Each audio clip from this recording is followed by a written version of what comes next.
E a gente tudo bem indo da Igreja de Brás, Paraíso. Estão melhorando o som, né? Caso essa peça ainda não é da gente. Se for a vontade de Deus vai ser. Só estou botando ela para testar. Mas aqui os dois DVD, né?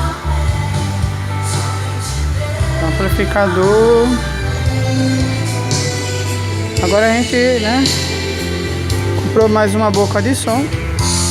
Caso só tinha essa, botou mais essa outra.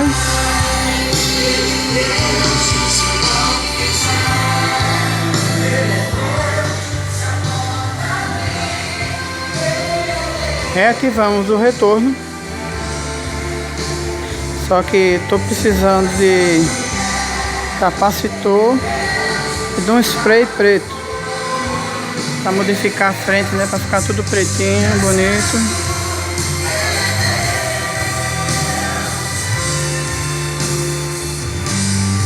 Mudamos o super tweet.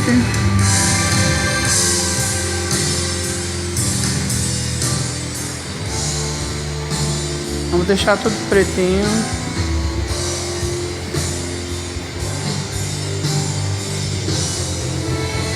Honra e glória de Deus, né? Cada vez melhorando mais.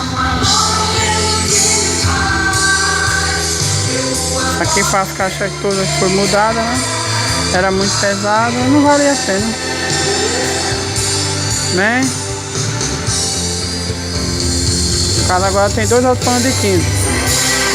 Era um só e uma caixa muito pesada. Então essa caixa é mais leve. Todas as caixas são mais leves. Para a gente fazer também a concentração cor de rua. Amém? Então se alguém sentir, né, gente, de comprar um spray preto fosco, de alta temperatura, porque eu quero pintar esses negócios tudo de pretinho, ficar bonito. Quero pintar também, ajeitar o retorno, né, para ficar tudo pretinho, bonito. Amém? E que todos na paz do Senhor e cada vez melhorando mais, né?